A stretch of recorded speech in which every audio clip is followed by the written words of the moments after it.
அனைவருக்கும் வணக்கம். குரு வாழ்க, குருவே துணை. போற்றுதலுக்கும் பாராட்டுதலுக்கும் உரிய அன்பு சகோதரர் ஸ்ரீ சசிகுமார் அவர்களே, இங்கே இருக்கக்கூடிய அனைத்து பெரியவர்களையும் ஒட்டுமொத்தமாக நான் வணங்கி மகிழ்கின்றேன்.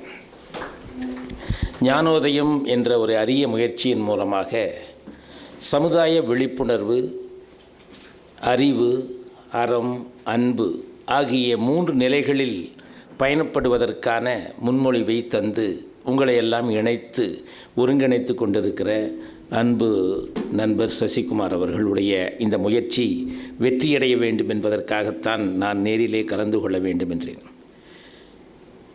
காரணங்கள் நான் எழுதினேன். காரணங்கள் சொல்பவர்கள் காரியங்கள் செய்வதில்லை, காரியங்கள் செய்பவர்கள் காரணங்கள் சொல்வதில்லை. காரணங்களை தேடாமல் காரியத்தை செய்யணும். நான் இவருடைய முயற்சியை 2 விதத்தில் பார்க்குறேன். ஒன்று மகாத்மா காந்தி சொன்னது, இன்னொன்று புத்தர் சொன்னது. மகாத்மா காந்தி என்ன சொல்கிறாரு? எந்த மாற்றத்தை நீ எதிர்பார்க்கிறாயோ அந்த மாற்றமாக நீ இரு என்கிறார். பி த சேஞ்ச் என்று சொன்னார். புத்தர் என்ன சொன்னார்? பி த லைட் என்று சொன்னார். ஒளியாக இரு என்று புத்தர் சொன்னார். மகாத்மா காந்தி மாற்றமாக இரு என்று சொன்னார். ஆகவே மாற்றத்தை ஏற்படுத்துகிற ஒளியாக நான் சசிகுமார் அவர்களை பார்க்கிறேன். 2ம் கலந்தது. ஆங்கிலத்தில் ஒரு பழமொழி சொல்வார்கள், don't curse the darkness, light and a candle. இருளை பற்றி விமர்சித்து கொண்டிருக்காதே, முடியும் என்றால் ஒரு விளக்கை ஏற்றிவை. ஒரு விளக்கை ஏற்றி வைத்தால் அதை கொண்டு 1000 விளக்குகளை நாம் ஏற்றி வைத்து விடலாம். ஆகவே மனித வாழ்க்கைக்கு மனதில் ஒரு விளக்கை ஏற்றி வைப்பது, அகவிளக்கை ஏற்றி வைப்பது மிக மிக முக்கியமான விஷயம். கல்வி அதை செய்ய வேண்டும் என்று சுவாமி விவேகானந்தர் விரும்பினார். கல்வி மனிதனுடைய பூரணத்துவத்தை வெளியே கொண்டு வந்து அவனை ஒளிரச் செய்ய வேண்டும் என்பதுதான் விவேகானந்தர் விரும்பினார். கல்வி என்பது வெளியிலிருந்து திணிக்கக்கூடிய விஷயம் அல்ல, உள்ளே இருப்பதை வெளியே கொண்டு வருவது என்று சொன்னார். ஆனால் அந்த முயற்சியை கல்வி நிறுவனங்கள் எடுப்பதில்லை. கல்வி நிறுவனங்களை பொறுத்தவரை மதிப்பெண்கள் வாங்குவது தான் நோக்கமாக இருக்கிறதே தவிர மாண்புகளை உயர்த்துவது நோக்கமாக இல்லை. ஒரு மாணவி எழுதினாள், அப்பா சொன்னார் என்ஜினியர் ஆகச் சொல்லி, அம்மா சொன்னால் டாக்டர் ஆகச் சொல்லி, அண்ணன் சொன்னான் அட்வொகேட் ஆகச் சொல்லி, அக்கா சொன்னால் ஆடிட்டர் ஆகச் சொல்லி, ஆனால் இதுவரையில் யாருமே சொல்லவில்லை நல்ல மனிதராக வேண்டும் என்று சொல்லுகிறார். மனிதர்கள் மனிதர்களாக இல்லாததால் தான் பிரச்சனை. மனிதனுக்கும் மற்ற உயிரினங்களுக்கும் உள்ள வித்தியாசம் இதுதான். எல்லா உயிரினங்களும் பிறக்கும் பொழுதே வாழ கற்றுக்கொண்டு பிறந்து விடுகிறது, அல்லது வாழ்க்கைக்கு தேவையான திறமைகளோடு பிறந்து விடுகிறது. மீன் குஞ்சுகளுக்கு யாரும் நீச்சலை கற்றுக் கொடுப்பதில்லை, மான்களுக்கு ஓடுவதற்கு கற்றுக் கொடுப்பதில்லை. இதைத்தான் என்னுடைய ஒரு புத்தகத்தில் குறிப்பிட்டேன். நீந்தத் தெரியாத மீன்கள் இல்லை, ஓடத் தெரியாத மான்கள் இல்லை, பாடத் தெரியாத குயில்கள் இல்லை, ஆடத் தெரியாத மயில்கள் இல்லை. ஆனால் வாழத் தெரியாத மனிதர்கள் இருக்கிறார்கள், வாழத் தெரியாமலே இறந்து விடுகிறார்கள். இந்த வாழ்வது ஒரு கலை. அதைத்தான் மகரிஷி அவங்க வாழும் கலை என்று சொன்னார். வாழ்வது ஒரு கலை. இதுதான் புரிதலை நம்ம எடுக்கிறதே இல்லை. குழப்பமான சூழ்நிலையிலே வாழ்க்கை போய்கொண்டே இருக்கிறது. பணம் தேடுவதிலேயே வாழ்க்கை முடிந்து விடுவது. இதைத்தான் ஒரு ஜென் கவிதையில் சொன்னார்கள். குளிர் காய்வதற்காக சுள்ளி பொறுக்குகிறாய், குளிர் காய்வதற்காக சுள்ளி பொறுக்குகிறாய், சுள்ளி பொறுக்குவதிலே உன்னுடைய ஆயுள் முடிந்து விடுகிறது. இறுதி வரையில் நீ குளிர் காய்வதே இல்லை, பிறகு அந்த சுள்ளியை போட்டே உன்னை எரித்து விடுகிறார்கள் என்று சொல்லுகிறார். ஆகவே மனிதனாக பிறந்தவனுக்கு 3 நிலைகள் இருக்கிறது. என்னென்று கேட்டால், எல்லா உயிரினங்களும் எப்படி பிறக்கிறதோ அப்படியே இறந்து விடுகிறது. ஒரு எருமையாக பிறந்து எருமையாக வளர்ந்து 5-6 குட்டி போட்டு எருமையாக இறந்து விடுகிறது. ஒரு குருவியாக பிறந்து குருவியாக வளர்ந்து குருவியாக பறந்து குருவியாக இறந்து விடுகிறது. எல்லா உயிரினங்களும் எப்படி பிறக்கிறதோ அப்படியே இறந்து விடுகிறது. ஆனால் மனிதன் மட்டும் தான் பிறக்கும் பொழுது மனிதனாக பிறக்கிறான். அப்படி மனிதனாக பிறந்தவன் தன்னை உணர்ந்து தான் உயர்கிற பொழுது மனிதன் மாமனிதனாகிறான். மற்றவர்களெல்லாம் அரவணைத்து செல்கிற பொழுது மாமனிதன் மகானாகி மகாத்மாவாகி தெய்வமாகி விடுகிறான். ஆகவே மனிதனாக பிறந்தவன் தெய்வமாக வேண்டும் என்பதுதான் நம்முடைய சம்பிரதாயங்களில் பேசப்பட்டிருக்கிறது. சிலருக்கு கடவுள் இருக்குதா இல்லையா என்ற சந்தேகத்தில் இருப்பார்கள். எனக்கும் அப்படித்தான் இருந்தது. சுவாமி விவேகானந்தருடைய 150வது பிறந்த தின விழாவில் 2014ஆம் ஆண்டு 150 கூட்டங்களில் ராமகிருஷ்ணா மிஷன் மூலமாக நான் பேசினேன். நான் விவேகானந்தருடைய ராமகிருஷ்ணா மிஷன் வித்யாலயத்தில் நான் படித்தவன். அப்படி பேசுகிற போது இந்த கடவுள் இருக்கிறதா இல்லையா என்பதற்கு விவேகானந்தரை சந்தித்து சில விஞ்ஞானிகள் கேட்கிறார். கடவுள் இருக்குதா இல்லையா அதை சொல்லுங்க அப்படிங்கிறார். அத்தோடு சொல்லுகிறாங்க, சுற்றி வளைச்சு பதில் சொல்லக்கூடாது, நேரடியாக சொல்ல வேண்டும் என்று கேட்கிறார். அதற்கு சுவாமி விவேகானந்தர் 4 காரணங்களை சொல்லுகிறார். இந்த 4 காரணங்களுக்கு உங்களுக்கு தீர்வு கிடைத்துவிட்டால் கடவுளை நம்ப வேண்டியதில்லை என்றும் சொல்லுகிறார். அந்த 4 காரணம் என்ன என்பதை உங்களுக்கு இங்கே சொல்லுகிறேன், நீங்கள் எல்லாருக்கும் சொல்லுங்கள். என்ன என்று கேட்டால், நினைக்கின்ற ஒன்று நடக்காமல் போகிற வரைக்கும், நம்ம நினைக்கிறதெல்லாம் நடக்கிறதில்லை. நினைக்கின்ற ஒன்று நடக்காமல் போகிற வரைக்கும், நினைக்காத ஒன்று நடக்கிற வரைக்கும். அதான் கண்ணதாசன் அந்த பாட்டில் வர்றாரு, நினைத்ததெல்லாம் நடந்து விட்டால் தெய்வம் ஒன்றும் இல்லை. அதுலேருந்து வர்ற விஷயம் அடிப்படை அங்கே தான் இருக்குது. நீங்கள் அடிப்படை நம்முடைய சமுதாயத்தை எடுத்துக்கொண்டால் ஒரு 5 விஷயம் தான் அடிப்படை. அதுன்னு சொல்கிறேன். எல்லா ஞானிகளும் சித்தர்களும் மகான்களும் இதை ஒட்டித்தான் பேசுகிறார். அடிப்படையில் நமக்கு 2 உணவுப் பொருள்கள் இருக்கிறது. கோதுமை இருக்குது, அரிசி இருக்குது. இதைத்தான் நாம் பதார்த்தங்களை மாற்றி மாற்றி செய்கிறோம். ஆனால் அடிப்படை ஒன்று தான், அடிப்படை தர்மம் ஒன்று தான். 3 எடுத்துருக்கீங்க பாரு, அறிவு, அன்பு, அறம், இதுதான் அடிப்படை. இதை பரிணாமங்கள் வேறாக இருக்கலாம், ஆனால் ஒன்று தான். ஆக அவர் சொல்கிறார், நினைக்கின்ற ஒன்று நடக்காமல் போகிற வரைக்கும், நினைக்காத ஒன்று நடக்கிற வரைக்கும், மரணம் எப்பொழுது நடக்கும் என்று யூகித்தறிய முடியாத வரைக்கும், மரணத்தை உன்னால் ஒத்தி போட முடியாத வரைக்கும் கடவுள் என்ற ஒன்றை நம்பித்தான் ஆக வேண்டும் என்று சொல்கிறார். இதற்கு இணையாக நான் தேடி எங்கும் கண்டுபிடிக்க முடியவில்லை. கண்டுபிடிக்க முடியும், இதற்கு இணையான ஒரு கருத்தை கண்டுபிடிக்க முடியும். நான் நினைக்கிறது எது நடக்கிறது இல்லை. 80% நடக்கலாம், சிலது நடக்காது. நான் நினைக்காது நடக்கிறது. என்ன காரணத்தினால் நடக்குது தெரியாது. அதற்கடுத்தது, மரணம் எப்பொழுது வரும் என்று யாராலும் யூகித்தறிய முடியாது. மரணத்தை ஒத்தி போட முடியாது. பிறப்பை ஒத்தி போட்டிருக்கிறார்கள். ஒரு சோழ மகாதேவிக்கு குழந்தை பிறக்கிறது, ராகு சமயம் மோசமாக பிறந்தா அந்த குழந்தை நாட்டுக்கே ஆபத்துங்கிறாங்க. அந்த மகாதேவியை தலைகீழ கட்டி தொங்கிட்டு 2.5 நாளைக்கு கட்டி குழந்தை பிறந்து, அந்த குழந்தைக்கு பேர் தான் செங்கண்ண சோழன்னு. அவன் தஞ்சாவூருக்கு அருகில் கும்பகோணம் மாவட்டங்க அங்கெல்லாம் ஒரு 40 சிவாலயங்களை கட்டினார். ஆகவே பிறப்பை ராகு காலத்துக்கு முன்னாலேயே சிசேரியன் பண்ணி எடுத்துடலாங்கிறான், கொஞ்சம் தள்ளி போட்டுடலாம். ஆனால் இந்த 4 விஷயம் இருக்குது பாருங்கள், இது நம்ம கட்டுப்பாட்டில் இல்லை. இந்த கட்டுப்பாட்டில் இல்லாத விஷயங்கள் நிறையா இருக்குது. ஆக மனிதனாக பிறந்தவன் மனிதனாக வாழ்கிறதே கஷ்டம். அவை அவர்கள் சொன்னார்கள், அரிது அரிது மானிடராய் பிறத்தல் அரிது என்று. எங்கள் பள்ளியில் 7ஆம் வகுப்பு படிக்கிற மாணவி இதை மாற்றி எழுதினாள். எளிது எளிது மானிடராய் பிறத்தல் எளிது, ஆனால் அரிது அரிது மானிடராய் வாழ்தல் அரிது. இந்த கையேட்டில் அந்த மாணவிக்கு போவோம். மனிதன் என்று சொன்னால் என்ன வச்சிருக்கிற மாண்பு இருக்கிறோம். அந்த காலத்தில் இப்படி தான் மனிதர்கள் வாழ்ந்தார்கள். பிறப்புக்கும் எல்லா உயிரும் இருக்கிறார். வள்ளலார் சொன்னார், ஓர் அறிவுள்ள பயிர் வாடியதை கண்ட போதெல்லாம் வாடினர். எல்லா உயிரினத்தையும் தன்னை பார்க்கறதான், வேற ஒன்றுமே இல்லை. ஆக இந்த 3லும் எடுத்திருக்கக்கூடிய லட்சியத்தை திரு சசிகுமார் அவர்கள் இங்கே முன்வைத்தார். குழந்தைகளுக்கும் பெற்றோர்களுக்கும் இருக்கக்கூடிய உறவு நிறை இப்போ வேகமாக ஓடிட்டுருக்கு. அதை எப்படி சரி செய்யறது? ஏன் அப்படின்னா, ஏன் சரி செய்யணும்னா, ஏன் குழந்தையை நான் காப்பாற்றுறது பெருமையே கிடையாது, அதில் எந்த விதமான சாதனையும் கிடையாது. எல்லா உயிரினங்களும் தங்களுடைய குழந்தைகளை, குட்டிகளை காப்பாற்றுது. பறக்க முடியாத பறவை கூட எங்கேயோ சாப்பாட்டை தொண்டில் எடுத்தாந்து குஞ்சுகளுக்கு கக்கி கொடுக்குது. இவையெல்லாம் பெரியவையான பிறகு தன்னுடைய பெற்றோர்கள் யார் என்பதை மறந்து விடுகிறது. அதுபோல்தான் நாமெல்லாம் பெரியவர்களான பிறகு நம்முடைய பெற்றோர்களை பாதுகாக்காமல் விட்டுவிட்டால் நமக்கும் அந்த மிருகத்திற்கும் எந்த விதமான வித்தியாசமும் கிடையாது. தாய் பசித்திருக்கும் பொழுது ஊரூரா போய் தானம் செய்தால் மானம் போய்விடும். வள்ளுவர் சொல்றார், ஈன்றால் பசிகாண்பானாயினும் செய்யற்க சான்றோர் பழிக்கும் வினை. அப்படின்னு என்ன அர்த்தம்? தாயினுடைய பசியை போக்குவதை தவிர ஒரு பிள்ளைக்கு வேறு பெரிய செயல் எதுவும் கிடையாது. அப்படிப்பட்ட செயலை செய்ய வேண்டும் என்று சொன்னாலும் சான்றோர் பழிக்கக்கூடிய அறமற்ற செயல்களில் பொருளை ஈட்டி தாயினுடைய பசியை போக்கக்கூடாது என்று சொல்கிறார். ஈன்றால் பசிகாண்பானாயினும் செய்யற்க சான்றோர் பழிக்கும் வினை. ஆக அந்த உறவு நிலையை மேம்படுத்தணும், உறவு நிலையை மேம்படுத்தணும். இப்போ ஓடிட்டே இருக்கிறது, ஓடிட்டே இருக்கிறது, எங்கே ஓடுறதுன்னு தெரியாது, ஓடிட்டுருக்குறோம். மனிதன் அமைதியாக வாழ வேண்டிய மவின்னு ஆரவாரமாக போயிட்டுருக்கிறோம். அதற்கடுத்தது கணவன் மனைவி இருக்கக்கூடிய உறவை நாம் பலப்படுத்த வேணும். ஏன்னா கணவன் மனைவியும் உறவு பலமாக இருந்தால்தான் அங்கே வரக்கூடிய குழந்தைகள் ஆரோக்கியமாக, அன்பு மிகுதியாக, பாசத்தோடு, பண்போடு, ஒழுக்கத்தோடு வளர முடியும். இல்லாவிட்டால் வளர முடியாது. அது ரொம்ப ரொம்ப சிதைஞ்சு போயிருக்கிறது, ரொம்ப சிதைஞ்சு போயிருக்கிறது. சமீபத்தில் கூட டிவியில் ஒருத்தர் பேசுகிறாரு, இந்த காலத்தில் கணவன் மனைவி சேர்ந்து வாழ்ந்தாவே இது கூட்டு குடும்பமாக. அப்படிதான் இருக்கு.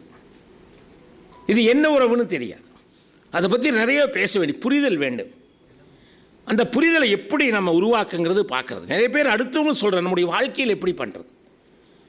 அப்போ நம்முடைய வாழ்க்கை 3 நிலைகளில் போகிறது: தொழில், குடும்பம், சமுதாயம். அப்போ சுயம். நம்முடைய வாழ்க்கை என்ற வாகனத்திற்கு 4 சக்கரங்கள் இருக்கிறது: தொழில், குடும்பம், சமுதாயம், செல்ஃப் டெவலப்மெண்ட், சுயம். இந்த 4ஐயும் நம்ம கவனிச்சா தான் மகிழ்ச்சியாக வாழ முடியும். வாழ்ந்ததற்கு அர்த்தம், இல்லாட்டி இல்லை. நாம் தொழிலிலே வெற்றி அடைய வேண்டும் என்றால் அறிவு ரீதியான அணுகுமுறை இருக்க வேண்டும். குடும்பத்திலே மகிழ்ச்சியாக இருக்க வேண்டும் என்று சொன்னால் சுத்தமாக அறிவு இருக்கக்கூடாது, அன்பு ரீதியான அணுகுமுறை இருக்க வேண்டும். அறிவாளிகள் குடும்பம் நடத்த மாட்டால் கோர்ட்டுக்கு தான் நடந்துட்டு இருக்கு. Adjustment is better than argument. என் நண்பர் ஒரு கவிதை எழுதினார், விட்டு கொடுத்தல் என்பது தொலைப்பதல்ல, விதைப்பது. எங்கே விட்டு கொடுக்கணும்? நட்பு, குடும்பம். 2 பேர் சண்டை போட்டு, கணவன் மனைவி சண்டை போட்டு வேதாத்திரி மகரிஷி இருக்கும்போது அவரை பார்க்க போனாங்களாம். சொன்னாங்க 2 பேர், நாங்கள் 2 பேர் விட்டு கொடுத்து வாழ ஒன்று தான் நினைக்கிறோம் சாமி. 2 பேரில் யார் முதல் விட்டு கொடுக்கறது எங்களுக்கு பிரச்சனை. அப்படி மகரிஷி சொன்னாரா, அறிவு யாருக்கு அதிகமாக இருக்குதோ விட்டு கொடுங்க. இருக்கிறதுனால தானே கொடுக்க முடியும், இல்லாதனால எப்படி கொடுக்க முடியும் அப்படின்னாரா. அதுபோல் விட்டு கொடுத்தல் என்பது தொலைப்பதல்ல, விதைப்பது. See the wordings. நட்பும் குடும்பமும் விட்டு கொடுத்தலின் விஸ்வரூபங்கள். இதில் வளைவது கூட கம்பீரமானது வில்லை போல, வீழ்வது கூட மகிழ்ச்சியானது மலையைப் போல, வெற்றியினால் அன்பில் விரிசல் விழுமெனில் தோற்று போவதே சுகமானது. Adjustment is better then argument. சின்ன சின்ன விஷயங்களுக்கு பெருசு பண்ணுற ஈகோ வருது. ஈகோ, அகந்தை. அது வெளியேற வரைக்கும் நம்ம வெளியேறவே முடியாது.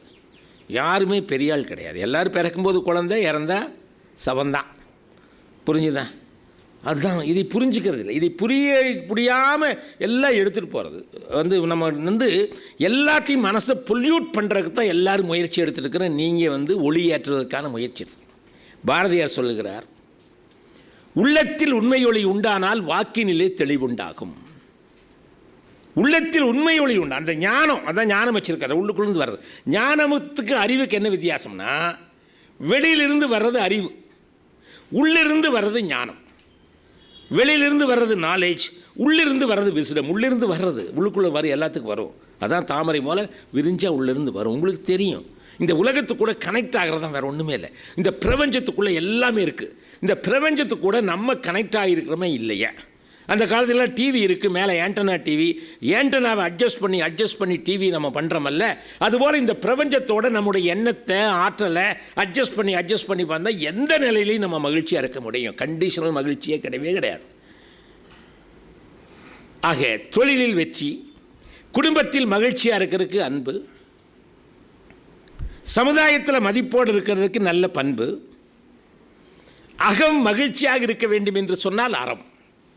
தன்னெஞ்சு அறிவது பொய்யற்கே, பொய்த்தவின் தன்னெஞ்சே தன்னை சுடும். இவ்வளவு நாள் நம்ம கரெக்டாக வந்திருக்குமான்னு சொல்ல முடியாது. அதான் சபரிமலைக்கு மாலை போட்டவங்க சொல்கிறாங்க, அறிந்தும் அறியாமலும் தெரிந்தும் சரியாமலும் செய்த சகல குற்றங்களையும் மன்னித்தருள்வாய் ஓம் சத்தியமான பொண்ணும் 18ஆம் படி மீது இருக்கும் ஐயன் ஐயப்பனின்னு சொல்கிறாங்க. எல்லாத்துக்குள்ள இருக்கிற விஷயத்தை எடுத்துக்கணும். நான் ஒரு 5-6 வருஷத்துக்கு முன்னால் திருச்சிக்கு ஸ்ரீரங்கம் கோயிலுக்கு குடும்பத்தோடு போயிருக்கும் போது அங்கே ஒரு வாசகம் எழுதி வச்சுருந்தாங்க. அது எனக்கு பிடிச்சது, படித்ததில் பிடிச்சது. அது என்ன எழுதியிருந்தாங்க, உள்ளத்துக்குள்ளேயே ஒரு அந்தரங்கம் இருக்கலாம், இல்லாமல் இருக்கலாம். இந்த வாசகம், அந்த ரங்கம் அந்த ரங்கன் அறிவான். கனெக்ட் பண்ணுங்க. எனக்குள்ள இருக்கிற அந்த ரங்கத்தை யார் அறிவா? அந்த ரங்கம் அந்த ரங்கன் அறிவான். அதுக்கடுத்து ஒரு வாசகம் சார், அது நம்மளை தூக்கி பிடிக்குது. கீழே என்ன வாசகம்? அந்த ரங்கம் அந்த ரங்கன் அறிவான், போனது போகட்டும் இனி நெஞ்சம் புனிதமாகட்டும். இதுவரைக்கும் நான் எப்படி இருந்ததுன்னு தெரியாது சார். இந்த ஜனவரி 25 காந்தி இருக்கும்போது தனி மனித சத்தியாகிரகம் எடுத்தாங்க. அதுபோல் ஜனவரி 25, 26 மாதிரி ஒரு ஞானோதயம் நிகழ்ச்சியில் நான் வந்துட்டேன். இது நாளைக்கு இருந்த தவறுகள் எல்லாம் தூக்கி எறிஞ்சு போட்டு இனியிலிருந்து நான் புதிவன். பாரதி சொன்னார், இன்று புதிதாய் பிறந்தோம். பெரிதினும் பெரிதுகள் என்று பாரதி சொன்ன வாசகத்தை பார்த்தேன். நம்ம கேட்குறோம், நம்ம என்ன செய்ய போகிறோம்? அதுக்கு நான் மாற்ற யோசிச்சேன். பெரிதினும் பெரிதுகள் நன்றினும் நன்று செய். நன்றினும் நன்று செய். உலகத்திலே எது நல்லதோ அதை விட நல்லது செய். நல்லது செய். நம்ம எங்கே வேணாலும் வீசிட்டே இருக்கலாம், அது திரும்ப வரும். நீங்கள் என்ன செய்கிறீங்களோ அது காஸ் அண்ட் எஃபெக்ட் தெரியல, வந்துட்டே இருக்கும். நீங்கள் கவனித்து பார்க்கணும். எல்லாமே ஒரு காஸ் அண்ட் எஃபெக்டில் காரணகாரியத்தோடு ஒன்று நடந்துகிட்டே தான் இருக்குது, நமக்கு தெரியாது. இந்த பிரபஞ்ச கணக்கில் எழுதப்பட்டிருக்கிறது. கவிதாசன் இவ்வளவு செஞ்சிருக்காரு, படிக்கிறார் அப்படின்னு. அப்போ மனிதனாக பிறந்தவன் சொன்ன மனிதனாக இருக்கலாம், மகானாகலாம். சில சமயங்களில் அவன் மிருகமாகி செத்தரலாம். ஒருத்தனை நல்லவனாக்கிறது, கெட்டவனாக்கிறது, உயர்ந்தவனாக்கிறது என்ன அப்படின்னா அவனுடைய சிந்தனை தான், அவனுடைய எண்ணம் தான். நல்ல சிந்தனை இருந்தால் நல்ல செயல், நல்ல மனிதன். தீய சிந்தனை இருந்தால் தீய செயல், தீய மனிதன். இந்த எண்ணம் வந்துட்டு இருக்குது பாருங்கள். நிலத்திலிருந்து பெட்ரோலையும் டீசலையும் வெட்டி எடுக்கிறோம். அது அந்த எண்ணெய், அந்த டீசலுக்கு, பெட்ரோலும் டீசலுக்கு பெயர் கச்சா எண்ணெய் என்று பெயர். அந்த கச்சா எண்ணெயை நேரடியாக நாம் வாகனத்திலே ஊற்றி ஓட்ட முடியாது. அதற்கு முன்னால் அதை நாம் சுத்திகரிக்க வேண்டியிருக்கிறது. அதுபோல் நமக்கு ஏற்படக்கூடிய எண்ணத்திற்கு பெயர் கச்சா எண்ணம். கச்சா எண்ணெய், கச்சா எண்ணம். Crude oil, crude thoughts. இந்த குரூடு தாட்ஸ் எப்படி நான் செயல்படுத்த முடியாதோ அதுபோல் இந்த குரூட் ஆயிலை பயன்படுத்த முடியாத மாதிரி இந்த மார்க்கத்தை மகரிஷி தான் சொல்கிறார், நான் சொல்ல. மகரிஷி சொல்கிறாரு, எண்ணெய் ஏன் சார் வருது, எண்ணெய் ஏன் வருது, நமக்கு ஏன் எண்ணெய் வருது அப்படின்னு லிஸ்ட் பண்ணுறார். படிக்கணும் நீங்கள் நிறையா. என்ன வருதுன்னா 5 காரணத்தினால ஒருத்தனுக்கு எண்ணம் வருது. ஒன்று, தேவையின் அடிப்படையில் எண்ணம் ஏற்படுகிறது. தேவை என்று சொன்னால் அந்த உடல் ரீதியான தேவை கிடையாது, மன ரீதியான தேவை, ஈகோ, இதெல்லாம் நிறையா இருக்குது. 5 இவை தேவை சொல்கிறாங்க. அடிப்படை தேவை சொல்கிறோம். அதுக்கப்புறம் அங்கீகாரம் பண்ணக்கூடிய தேவை சொல்கிறாங்க. அதற்கடுத்தது சேஃப்டி, செக்யூரிட்டி என்றெல்லாம் நிறைய தேவைகள் நமக்கு மனுஷனுக்கு இருக்குது. அதன் அடிப்படையில் எண்ணம் வருது. 2வதாக பழக்கத்தின் அடிப்படையில் எண்ணம் வருகிறது. 3வதாக சூழ்நிலையின் காரணமாக எண்ணம் வருது. 4வதாக பிறருடைய தூண்டுதலால் எண்ணம் வருது. 5வது காரணம் கருவமைப்பின் காரணமாக எண்ணம் வருகிறது என்று சொல்கிறார். கருவமைப்பு என்று சொன்னால் பெற்றோருக்கு இருக்கக்கூடிய எண்ணம் அணுக்களிலே பதிவாகி அடுத்த குழந்தைக்கு பாஸ் ஆகுது. இதை மகாத்மா காந்தி அவருடைய வாழ்க்கையில் சொல்கிறார். அவர் மகாத்மா என்று கொண்டாடும் போது அவருடைய ஒரு பையன் கோபால் குடிகாரனா கிடக்கிறார், ரோட்டில் கிடக்கிறார். காந்தி கிட்ட போய் கேட்குறாங்க, உங்கள் பையன் இப்படி இருக்கானே அப்படின்னு. அது காந்தி ஒரு பதில் சொல்கிறாரு, நான் மகாத்மா ஆன பிறகு நான் அவன் பிறக்கலை, அவன் பிறக்கும்போது என் புத்தி அப்படி தான் இருந்துச்சுட்டார். ஆமாம் சார், நம்ம எண்ணம் அப்படியே குழந்தைகளுக்கு போகுது. அப்போது எண்ணத்தினுடைய வலிமையை பாருங்கள். ஏன் ஒருத்தர் நல்லவனாக இருக்கல, நல்லவனாக இருக்க வேண்டும் அவன் நினைக்கல.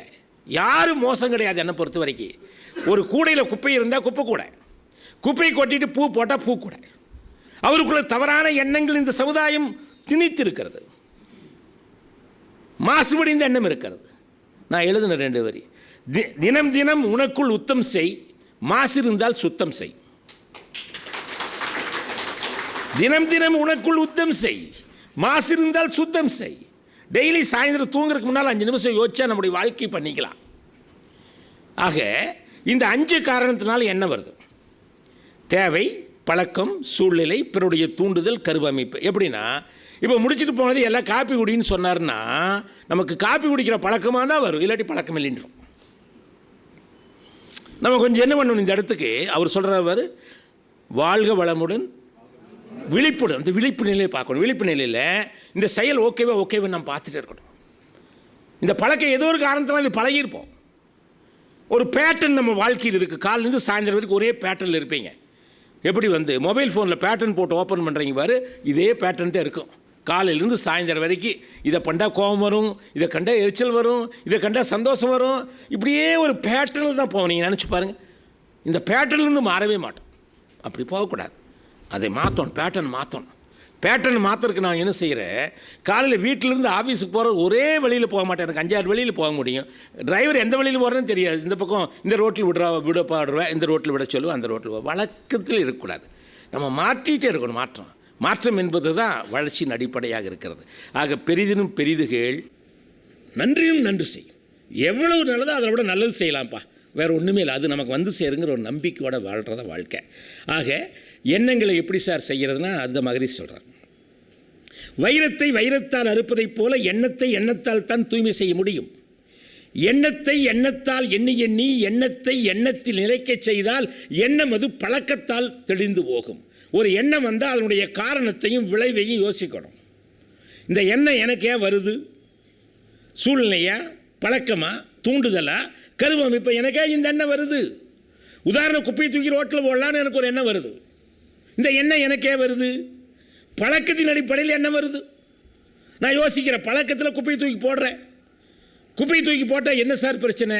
கூட்டுறதுக்கு ஒரு ஆள் போடணும், ஒழுங்காக கூட்டுறானு பார்க்குறதுக்கு ஒரு சூப்பர்வைசர் போடணும், காசு கொடுக்குறதுக்கு ஒரு கேஷியர் எழுதணும், கணக்கு எழுதுறதுக்கு ஒரு அக்கௌண்டன்ட் போடணும், இதில் ஊழல் நடந்துருச்சான்னு பார்க்கறதுக்கு ஒரு ஊழல் உழைப்புத்துறை கார்பரேஷனுக்கு வரணும். குப்பை போடுறவங்க குப்பை நான் போட மாட்டேன்ப்பா. நான் குப்பை போடல, நாடு சுத்தமாகுமா சார்? ஒரு குப்பை மிச்சமாகுமல்ல, நம்மளால மிச்சமாகுமல்ல. இந்த உணர்வுகளை நாம் உண்டாக்கி செய்யணும்.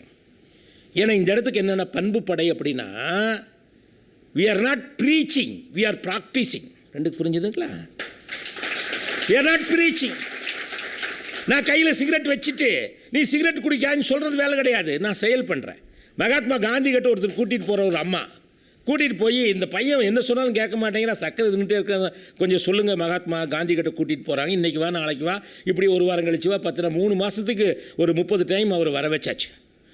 கடைசி காந்தி சொன்னார், இந்த பையனை கூப்பிட்டு நாளிலேருந்து சக்கரை சாப்பிடாத அப்படின்ட்டார். அந்த அம்மா கேட்டுச்சு, இதுக்கு 30 டைம் வர சொல்லணுமா? முதல் நாள் சொன்னால் பத்தாதா? காந்தி சொன்னார், நானும் சக்கரை சாப்பிட்டு இருந்தேன், இது நிற்க முடியுமான்னு நிறுத்திட்டேன், முடியும்னு நினச்சவரை தான் அவனுக்கு சொல்கிறேன். புரிஞ்சுதா? நமக்கு எப்படிப்பட்ட தலைவர்கள் வேணும்னா, வழிகாட்டுகிற தலைவர்கள் வேண்டாம், வாழ்ந்து காட்டுகிற தலைவர்கள் வேண்டாம்.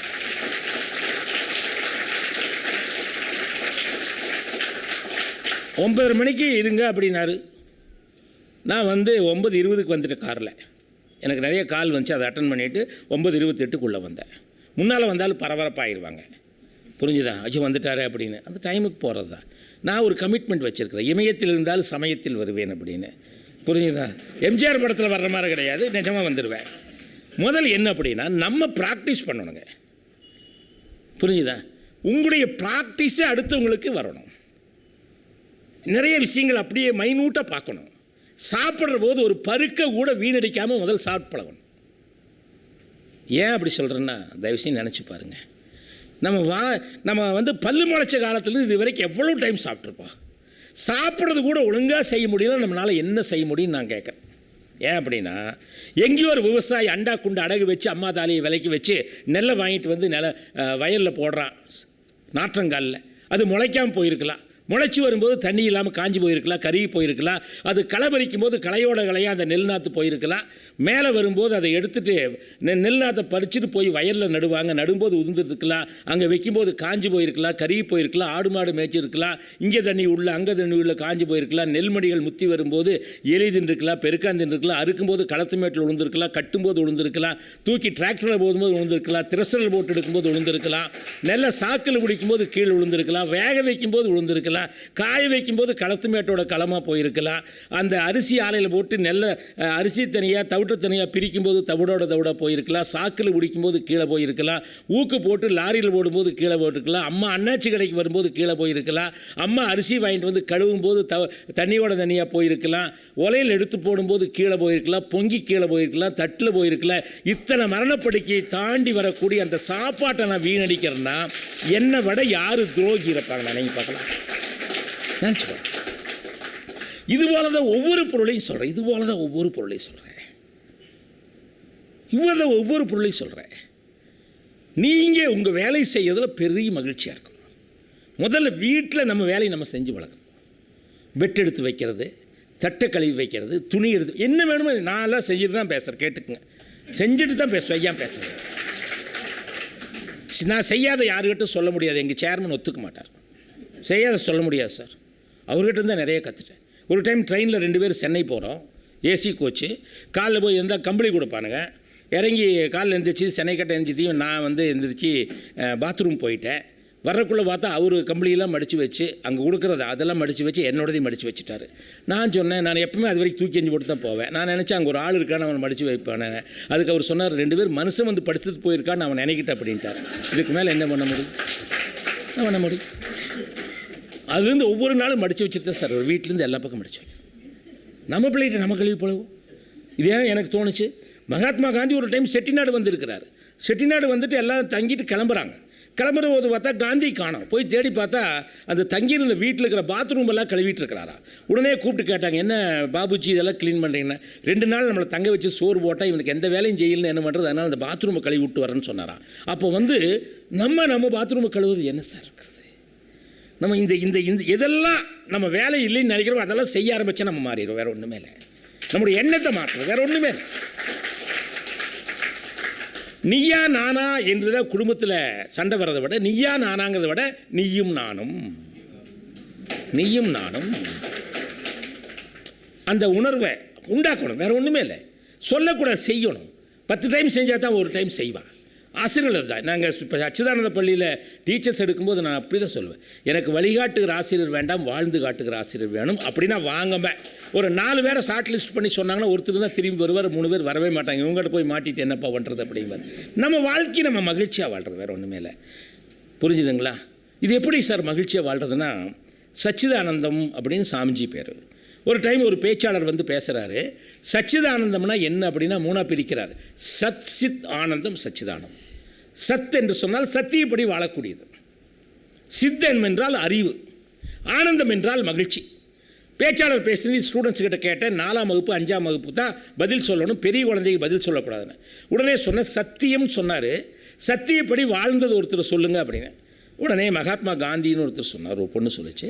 நான் கேட்டேன், காந்திக்கு எப்படி சத்தியப்படி வாழணும்னு தோணுச்சு அப்படின்னு. அவர் ஹரிச்சந்திர நாடகம் பார்த்தாரு. அதுலேருந்து சத்தியப்படி உண்மை தான் வாழணும்னு தோணுச்சு அப்படின்னு. அப்படி சொன்னதையுமே நான் ஒன்று சொன்னேன், உண்மை பேசுவதிலும் ஒரு நன்மை இருக்கிறது. உண்மை பேசுவதிலும் ஒரு நன்மை இருக்கிறது. யாரிடம் எதை சொன்னோம் என்று நாம் நினைவில் வைத்துக்கொள்ள வேண்டிய அவசியம் இல்லை. அது இருக்கா? அது அடுத்தது சொல்கிறேன். உண்மை பேசுவதில் ஒரு நன்மை இருக்கிறது என்றாலும் நாம் பேசுவதெல்லாம் உண்மையாக இருக்க வேண்டும். எல்லோரிடமும் எல்லா உண்மைகளையும் பேசிவிடக்கூடாது. கொஞ்சம் சிக்கலாக இருக்கா? எல்லாரிடம் உண்மை பேசணும், புரிஞ்சுதா? ஆனால் எல்லா உண்மையும் எல்லாரிடம் பேசிடக்கூடாது. அவசியம் இல்லையான்னு அவசியம் இல்லாத பேசக்கூடாது. பொய் கிடையாது. அவசியம் இல்லாத எதுக்கு பேசணும்? இங்கே கண்டது அங்கே, அங்கே கண்டது இங்கே. இதை பண்ணுறதுனால தான் நிறைய பிரச்சனை வருது சார். நீங்கள் தேனீயாக இருக்கிறீங்களா, வீட்டியாக இருக்கிறீங்களா? தேனி நல்ல விஷயங்களெல்லாம் எடுத்துகிட்டு போகும், வீட்டையே கெட்ட விஷயங்களெல்லாம் எடுத்துகிட்டு போகும். நான் இல்லாத போது என்னை பற்றி பேசணும், என்னை பற்றி நல்ல விஷயங்களை பேசுங்க.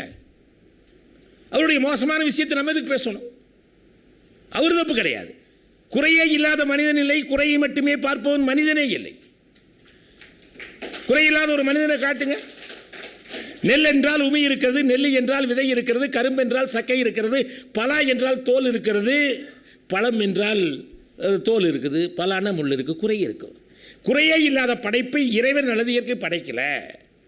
யார் பேசுகிறாலும் நல்ல விஷயம் தான் நான் பேசுவேன், மோசமான விஷயம் பேச மாட்டேன்னு சொல்லி பாருங்க. அப்படி மோசமான நல்ல விஷயம் பேசுவதற்கு எதுவும் இல்லை என்றால் பேச வேண்டாம்.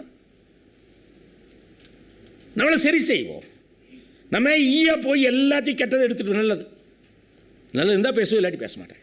இது மாதிரி எதுக்கு சொல்ல வரேன்னா, விவேகானந்தர் சொன்னார், பி அண்ட் மேக் என்றார். பி அண்ட் மேக்னா நீ உருவாகு, அப்பொழுதுதான் உருவாக்க முடியும். நீச்சல் அடிக்க தெரிந்தவனுக்கு தான் நீச்சலை கற்றுக் கொடுக்க முடியும். இன்னொருவருக்கு வாகனம் ஓட்ட தெரிந்தவனால் தான் இன்னொருவருக்கு வாகனம் ஓட்ட கற்றுக் கொடுக்க முடியும். அதுபோல வாழ தெரிந்தவனுக்குத்தான் பிறருக்கு வாழ்க்கையை கற்றுக் கொடுக்க முடியும் என்பதற்காக நான் இதை சொல்கிறேன்.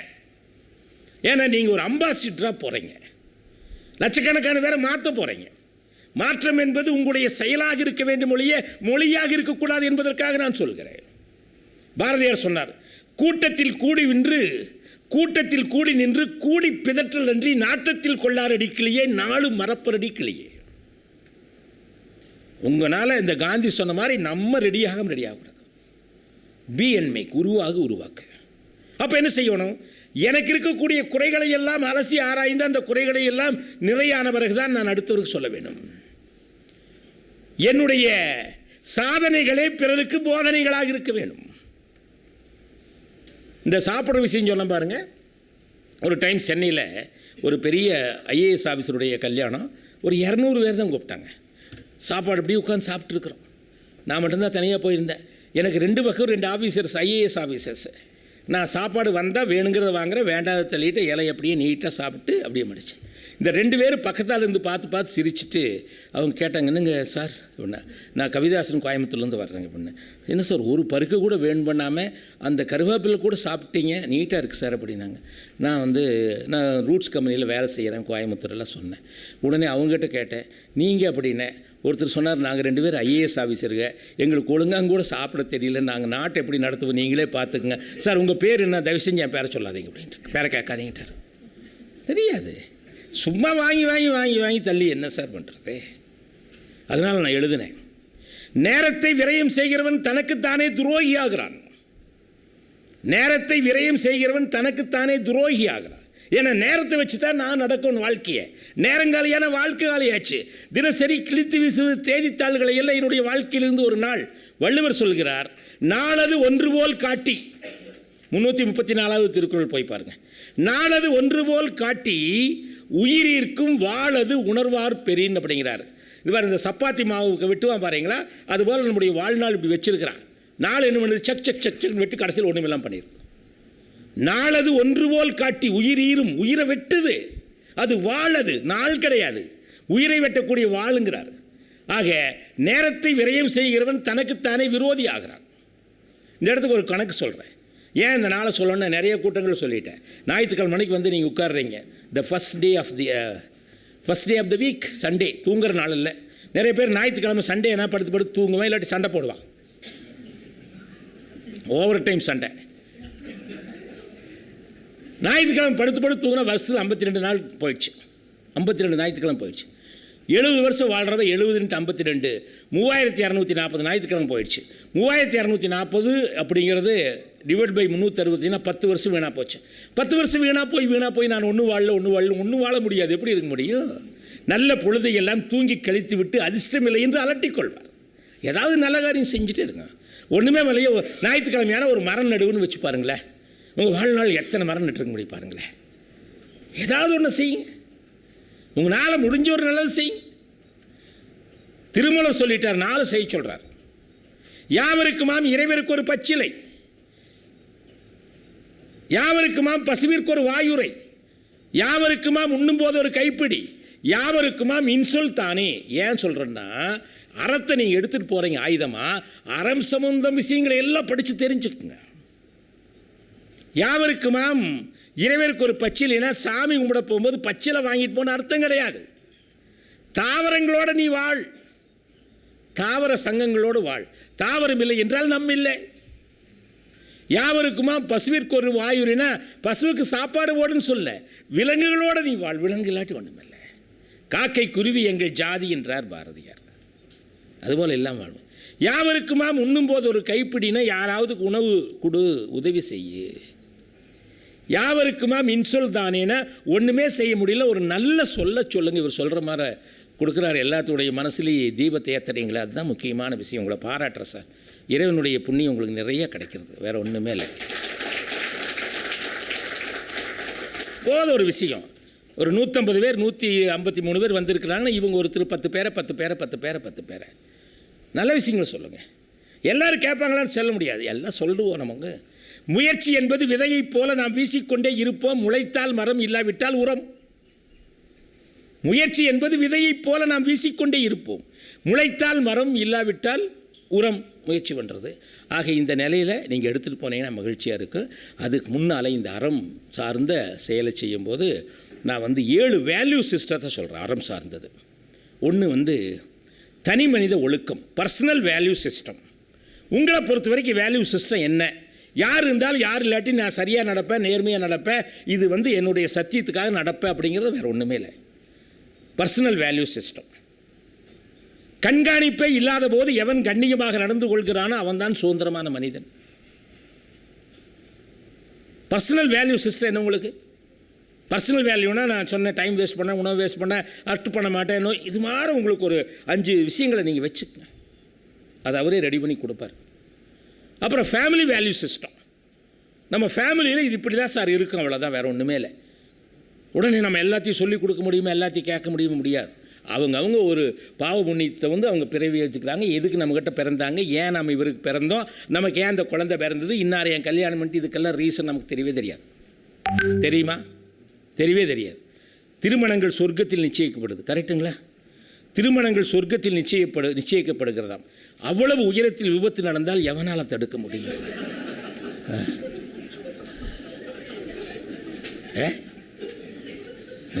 பக்கத்திலாம் தடுத்துடலாம், பரவாயில்ல. அது ஒரு காரணம், என்ன காரணம் நமக்கு தெரியாது.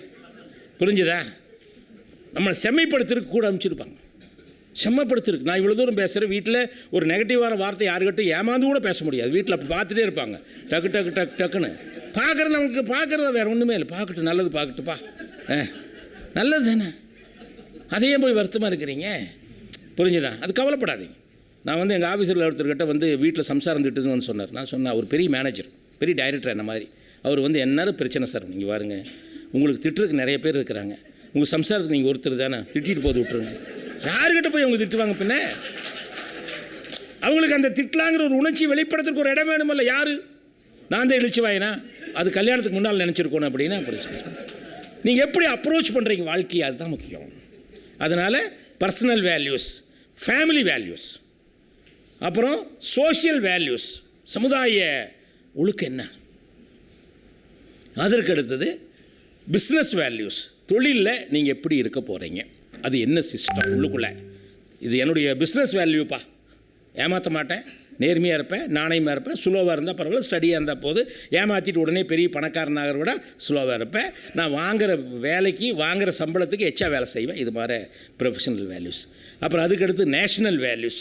இந்தியா ஒரு கண்ட்ரி, இந்தியாவில் எத்தனையோ மதம், மொழி இருக்குது, உண்மை ஒன்று வழிகள் பல, எத்தனையோ இருக்குது. எல்லாத்தையும் சகோதர சகோதரியை ஏற்றுக்கிறது என் பழக்கம். ஃபேமிலி வேல்யூஸ் சொல்கிறதுல விவேகானந்தர் அமெரிக்காவில் இருக்கும்போது கேட்டாங்க, உங்கள் கலாச்சாரத்துக்கு எங்கள் கலாச்சாரத்துக்கு என்ன வித்தியாசம்னு ஒரு கேள்வி கேட்குறாங்க. நிறைய விஷயம் படிச்சிங்கன்னா தெரியும்.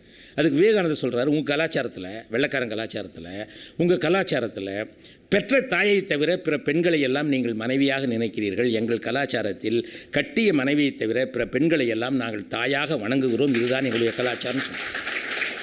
இதுபோல் விஷயங்களெல்லாம் எடுத்து சொல்லணும், நமக்கு வேறு ஒன்றுமே இல்லை. புரிஞ்சுதுங்களா? இப்போ பள்ளிக்கூடத்தில் எல்லாம் அறம் சார்ந்த வகுப்புகள் கிடையாது. சிபிஎஸ்சிலாம் தமிழ் கிடையாது, தமிழில் மொழி கிடையாது, அது கலாச்சாரம். நிறைய பேர் பிஸ்னஸ் கிளாஸு அவங்க வீட்டில் தமிழ் பேசுகிறாங்க, ஹிந்தி சேருங்க என்கிட்ட சொல்லுவாங்க. ஹிந்தி சேர்த்த மாட்டேன்றேன். உங்கள் வீட்டில் ஹிந்தி பேசுகிறீங்களா? இல்லை சார், ஒரு மொழி வளர்த்துல அது எப்போ வேணாலும் படிச்சுக்கலாம். முதல் தமிழ் மொழி கிடையாது, அது வாழ்வியல் முறை, அறம், இதெல்லாம் கிடச்சிருக்கு. அப்புறம் அதுக்கடுத்து குளோபல் வேல்யூஸ், உலகம். அப்புறம் ஸ்பிரிச்சுவல் வேல்யூஸ்.